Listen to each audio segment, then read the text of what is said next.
turut, tunduk, patuh kepada Islam. Itulah ilmu. Nah, pendidikan itu lahir dari ketasawufan yang diantara dilaksanakan sesuai dengan perencanaan awal dan penyusunan pengorganisasian. Kajian kita paling kami Profesor Zainal Rodito menggunakan metode klasik yaitu balagan yang dilakukan bersama-sama oleh kiai dan santri, sorogan hanya untuk perorangan dan diperkenalkan oleh kiai dan muzakarah. Ini sebenarnya tidak boleh ada wakil katib PBNU sedangkan ketua PBNU sedangkan kami di atas ini sudah kualat karena bukan biar pakai dada.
Di situ ada pesantren, ada sekolah. Dan kaitannya dengan nilai jurnalistik ya menjadi pembahasan yang paling penting. Di situ ada metode pengajaran, ada materi pengajaran, dan ada guru. Pertanyaannya mana yang lebih penting? Yang keras jawabannya guru. Udah beres jawabannya. Yang lebih penting di antara materi, metode, guru adalah guru. Kami tidak apa-apa, tidak punya apa-apa. Yang penting kami punya guru. Apa-apa milik kami. Santri tidak punya apa-apa, tapi apa-apa punya santri. Santri punya guru. Oke, bagus. Guru yang paling penting bukan sekedar guru, tapi guru yang benar. Ya, guru yang bermoral, guru yang beretika, guru yang berkarakter, guru yang bersalah, guru yang memiliki tata krama sopan santun. Saya mengundang Bapak Profesor Dr. Haji Im Wasliman MPD MSI untuk mengajukan pertanyaan. Silakan Pak. Bismillahirrahmanirrahim. Assalamualaikum warahmatullahi wabarakatuh. Bismillahirrahmanirrahim. Wassalatu wassalamu ala Rasulillah. Asyhadu an la ilaha illallah wa asyhadu anna Muhammadan abduhu wa rasuluh. Allahumma shalli ala sayyidina Muhammadin wa ala alihi wasallam.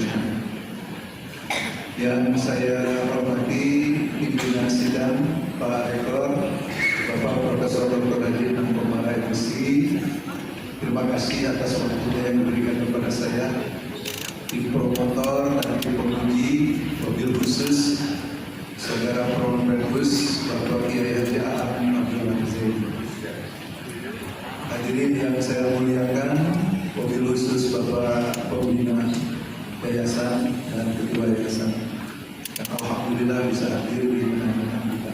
Setelah tadi mendengarkan jauh dua kiai, jadi nervous juga ya. Apa yang harus ditanyakan? Tapi kalau melihat judulnya adalah Manajemen Pembelajaran Nilai-nilai Kitab Al-Hikam dalam membina Alatul Karimah santri pada pondok pesantren. Pembelajaran itu menyangkut teori yang sudah sangat lama dari Tuan Bloom, sehingga terkenal dengan taksonomi Bloom yang berlaku di seluruh dunia, bukan hanya di Indonesia.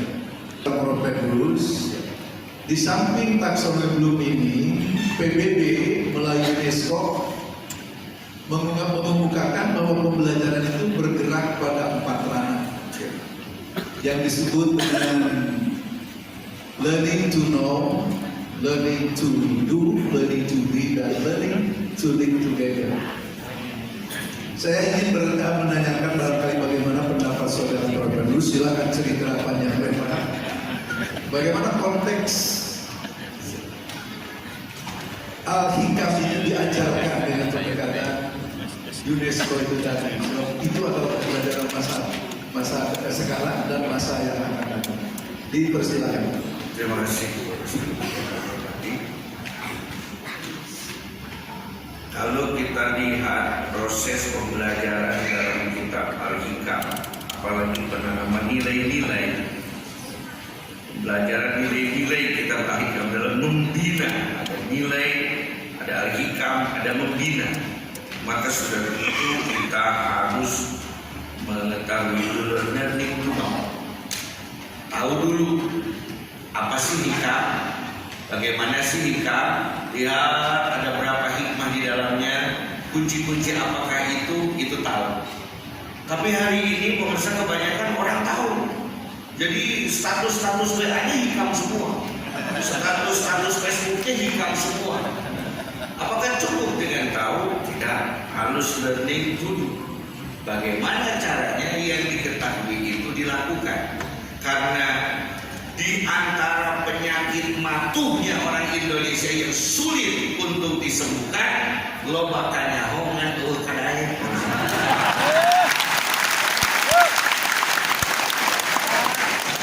Persoalannya ditahu.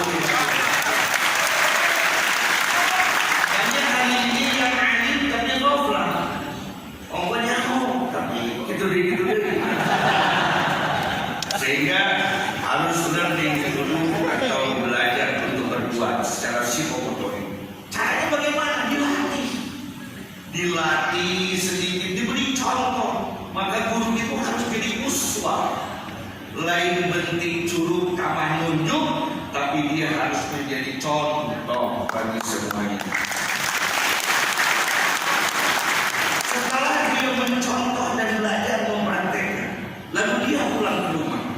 Praktek hikam yang kita yang menjadi guru bagi diri kita, mungkin bagi anak istri kita, sehingga kita harus belajar afektif atau learning to be. Lalu setelah kita menyebarkan hikam itu dari diri kita sendiri, dihayati, dilakukan, lalu diamalkan, didakwakan, sehingga banyak orang juga yang sudah mulai memahami how to live with Al-Hikam.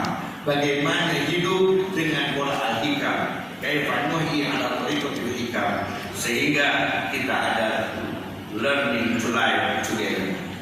Itu saja yang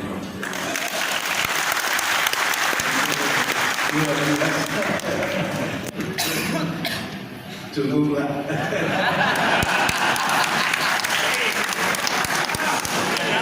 Keunggulan pendidikan di lembaga-lembaga pendidikan kita di Indonesia ini adalah karena kita memiliki pendidikan akhlak mulia. Ini sesuatu yang sangat excellent ya kalau dilaksanakan dengan sesungguhnya. Tapi empiriknya ternyata belum terjadi apa yang kita harapkan. Antara ada Solon dan Nasir terjadi gap kesenjangan. Sehingga penyimpangan perilaku keseharian terjadi hampir di mana-mana. Sebagai seorang scholar dan sekaligus seorang ulama, kira-kira bagaimana pendapat saudara Propendus dalam mendesain atau merancang lembaga pendidikan kita di masa depan, supaya apa yang kita harapkan dengan pendidikan akhlak mulia ini bisa terwujud, bukan hanya tadi pada tatanan kognitif, afektif, psikomotorik, tapi juga pada tuli, together, bagaimana itu mengimplementasikan di masyarakat. Baik, dipersilakan. Terima kasih, Bro. Desain pendidikan akhlak yang ideal berdasarkan perpaduan dua perspektif tersebut adalah beberapa elemen yang penting dalam desain pendidikan akhlak mulia. Jadi kita mau mencoba membuat negara hitam ceritanya, membuat negara yang berbasis kepada hal-hal. Yang pertama adalah integrasi kurikulum. Bagaimana akhlak sebagai mata kuliah yang tersendiri. Jadi supaya fokus mempelajari akhlak itu, sehingga penanaman nilai-nilai akhlak dalam setiap mata pelajaran itu memberikan ruang khusus untuk mempelajari teori praktek akhlak.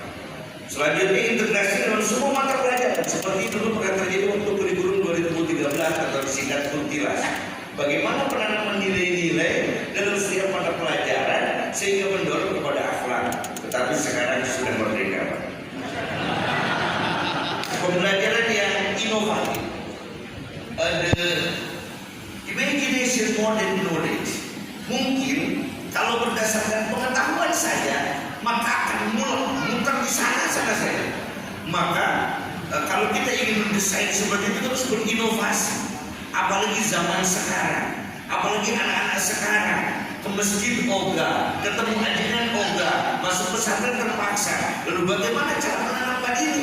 Maka kita harus membuat model pembelajaran yang inovatif, pembelajaran yang berbasis masalah, pembelajaran yang kolaboratif, pembelajaran berbasis proyek, dan penggunaan teknologi. Ini kadang-kadang kelemahan kami para santri sarungan, saya pakai sarung, saya izin ketua yayasan. Kami ini kalau yang sarungan begini ngerti, tapi untuk menyebarkannya bagaimana? Istilahnya potong sapi 1000, tidak satu pun orang yang meliput. Lain dengan mereka-mereka yang, mohon maaf lah, yang menggunakan teknologi, sapi yang potongnya 1, medianya 100. Maka penggunaan teknologi ini satu guru sebagai teladan. Ini teladan dalam bahasa Arab menjadi uswah. Kalau teladan dalam bahasa Arab lagi kemudian teladan edan. 2, program monitoring. Yang selanjutnya inovasi dalam pembimbingan tokoh panutan. Selanjutnya lingkungan belajar yang kondusif ini. Kadang-kadang kita mau baik tapi lingkungan kita tidak baik, jadi ujung-ujungnya susah. Jadi susah membingungkan anak gitu. Nah, maka kita ciptakan lingkungan belajar yang kondusif, positif kultur dan infrastruktur yang mendukung. Selanjutnya evaluasi komprehensif, aspek kognitif, afektif dan psikomotorik, mode evaluasi dan beragam. Tantangan dan solusi. Tantangannya perubahan zaman, nilai-nilai tradisional mungkin sulit diterapkan dalam konteks modern. Kadang-kadang merasa bahwa yang hikam baulan, yang sekarang mah tanpa hikam, akhlak zaman dulu, sehingga kemarin ada anak muda malam kemarin yang ngomong sama saya, ngomongin akhlak hari mama zaman Rasul, akhirnya mati usung katanya begitu. Nah, saya pikir surga yang dibuat pada zaman Rasul ada surga yang akan kita tempati pada hari ini juga. Jadi akhlak mulia yang zaman dahulu, metodologi sufistik zaman dahulu kita buat, kita modernkan supaya sesuai, dan juga perbedaan pendapat, dialog antar generasi, peningkatan fungsi guru dan komplementasi generasi yang lainnya. Mungkin itu yang kami sudah. Terima kasih kepada Pak Agus, luar biasa. Pak Rektor, saya sangat menikmati jawabannya. Jadi jawaban ini belum ada di disertasi, nanti bisa jadi buku menyusul. Terima kasih. Wassalamualaikum warahmatullahi wabarakatuh. Terima kasih. Kalau kita merasa di dalamnya ada nilai-nilai tawakul, istiqamah, ikhlas, syukur, sabar, taubat, dan kejujuran. Dan nilai-nilai itu dijelaskan dalam sebuah perjalanan kehidupan yang harus digambarkan, sehingga nilai-nilai itu bukan hanya terucap, bukan hanya dikaji, tetapi harus tercermin dan tumbuh dari diri, sehingga hikam itu bukan teori, tapi hikam adalah praktek dalam kehidupan sehari-hari. Terima kasih.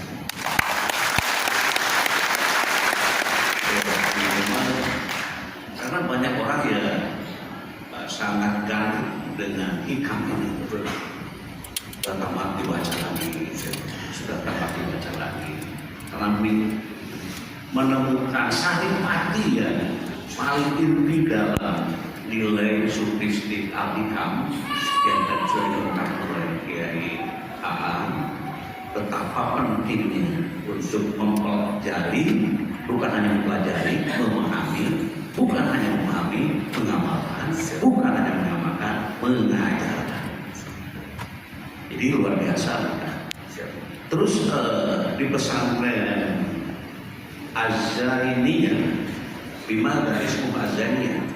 Min ismi abi insyaallah Zainal Abidin fayusammihi Az-Zainiyah.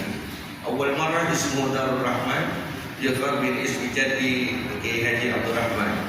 Sebab ada dari yuqar min ismi abi Zainal Abidin yusamma Az-Zainiyah. Kadzalik. Az-Zainiyah, niyah, Az-Zainiyah, tidak Az-Zain. Ya, Zainiyah. Kenapa pakai pandemi nanti segala macam? Pakai ya isbat. Tidak artinya apa kerja itu? Yang dihubungkan dengan nama aslinya siapa? Dan memang itu ketika disebut ya maka insya Allah jadi. Ya Muhammad, amantu bika wa bi ilah. Wahai Muhammad, aku beriman kepadamu dan kepada Tuhanmu. Sehingga Nabi Muhammad mengatakan, innal yahudiyina amanu. Kualitatif dengan metode DSD, teknik pengumpulan data dari wawancara, observasi dan studi komunikasi, bahkan kami bawa ini wawancaranya. Teknik analisis data, pengumpulan data, reduksi data, penyajian data sebagai jenis data. Yang selanjutnya uji variasi data, kredibilitas, dependabilitas, konfirmabilitas, dan transformasi. Wawancara dilakukan kepada beberapa informan, kepada MUI, DMI, Iqomah, LTKN, Kiai, santri, peserta dan panitia. Observasi dilakukan di kedua pondok pesantren. Yang pertama pondok pesantren Az-Zainiyah di Sukabumi dan pondok pesantren Al-Ghitoh di Bandung. Studi dokumentasi berupa dokumen kitab Al-Hikam, dokumen pengajian Al-Hikam, sorogan Al-Hikam, munadzarah Al-Hikam, dan sarana dan prasarana. Dari perjalanan itu kami mendapatkan hasil. Ujian. Jadi kalau ada 3 orang sama-sama S3, kelihatan 3 orang ujian sekarang. Kabupaten semuanya hadir dan kelihatan sambil berdoa semoga Kiai Aam lancar. Dan sekaligus juga ya mungkin ke depan Pak Kiai yang belum sekolah bisa mengikuti Pak Kiai Aam yang sekarang. Oke, Kiai Aam Abdullah Zain. Kaifa halukum? Alhamdulillah jadi insyaallah. Min aina anta? Ana Sukabumi Jawa insyaallah. Ya, mana? Ma ahli wa sahbihi wa kulli syai'.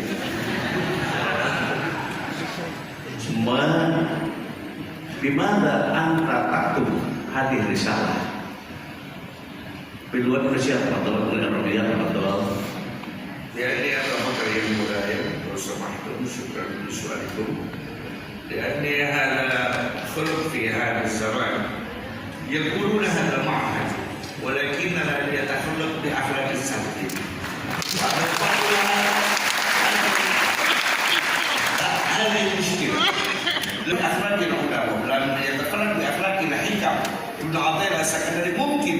سوف يأتي 10 سنة في المرة في تقدم في القدام ممكن هذا معهد كله هلال وأخلاق كله هلال والعلماء كله هلال ونهضة العلماء هلال. Ya Muhammad, amantu bika wa bi ilah. Wahai Muhammad, aku beriman kepadamu dan kepada Tuhanmu. Sehingga Nabi Muhammad mengatakan, innal yahudiyina aman.